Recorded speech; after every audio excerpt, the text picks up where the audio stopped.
Hey guys, Kurt from Time Machine Transport. So I made it over to Little America, Wyoming, America. So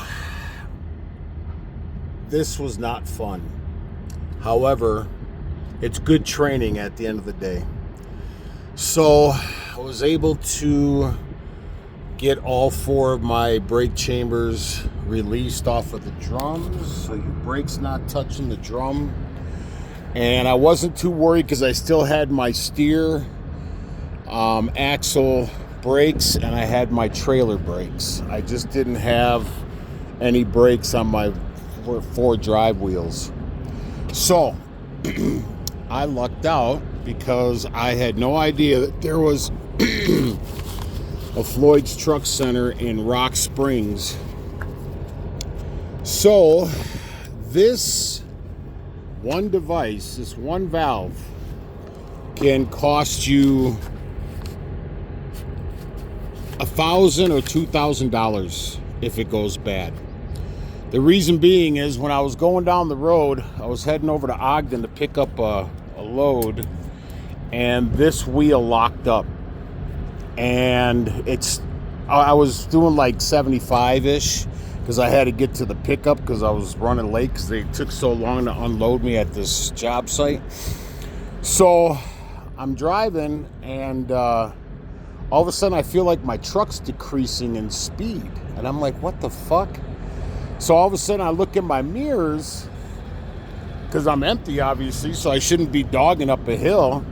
And I see smoke coming out of my rear of my truck. So I pull over immediately. That was the first thing you want to do, safely. I got out, and that's why the other videos are for the broker. I'm hearing all this shit going. I don't know if it's because I had put a new differential in here myself. So I didn't know if it was that. I didn't know. I'm not a mechanic. And then I thought, because it just seemed like it was this wheel. So I thought maybe the brake chamber went bad or seized up somehow. But that wasn't the case. So trying all those things, as you guys can see in my other videos, this $89 part, if you don't know what you're doing or anything about your equipment when you're out here doing this stuff, and you don't have the proper tools and whatnot, you're gonna spend a lot of money, especially if you're in the middle of nowhere. Can you imagine being on like a 2-lane, 200 miles from somewhere, or 250, and there's no mechanics around there, and you're gonna be stuck there. And so that's why I created a YouTube channel to help people out. There was a precursor to this valve going bad. My secondary pressure, my air pressure gauges, you have your primary and your secondary. My secondary seemed like it was running low when I was trying to back into a spot, or if I was just, whatever. And I was like, damn, what? So I don't know. And I could hear like back feeding through my dash. So I was kind of, I'd shut the truck off. I'd walk around. I didn't hear any air pissing. I'm like, what the hell? So anyways, it had to have been this. And it just went pfft. And what happened was, this right here is the exact same valve. So it's mounted like this on there. So on the bottom, nothing goes in there. It's like a relief valve. Air was just pissing out of the bottom of that. And so the valve was bad. So anyways, if you're having any kind of back feeding on your dash and your truck is old like mine, this valve is probably original to the truck. But what I did was when I coupled the two lines, this one and that one together, I was getting in the front valve, I was getting there's a valve underneath here. That valve right there, that big valve, that thing was pissing. So I'm like, what the hell?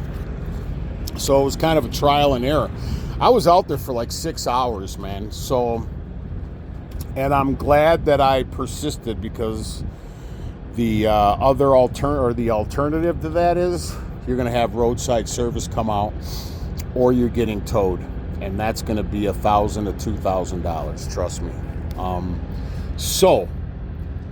I learned something today. You learn something all the time in trucking. So I'm going to give you the part number on this. It's a Century class, but every truck's got one of those. So this is your part number, and this is what's on the box. It's a Bendix product, which I like. It's a good product. But I was driving it only. It was like $89 ish, something like that. Yeah, $89.30. So, I can't, because I'm not about to do major surgery out here in a fucking truck stock parking lot. So I won't be able to take the 2 bolts off, because those bolts are super. I don't have any open end wrenches, so on and so on. But I am going to replace the valve on the other side, the one I just showed you, when I get back to the house. So, but this obviously is pressing. So what we have to do is, because the new unit doesn't come with the fittings, so we got to just take off those fittings and that stuff. And then the guys over here at Little America's Shop, they were kind enough to give me a couple fittings for free, because I had coupled those two together, so I cut the ends off, and I was like, damn, I hope I'm not fucking myself. So anyways, I'm going to put you on pause, and I'm going to go ahead and get all this taken care of. If you do have an airbag dump valve on your truck, I would lower just like I did, I lowered the back, so it's easier to get to. So I'm going to go ahead and start taking off these lines, and your best bet is to go ahead and take a picture of everything. Even though it's self-explanatory, sometimes it's not self-explanatory. So anyways, I'm going to go ahead and start taking stuff off, and we'll see where we go.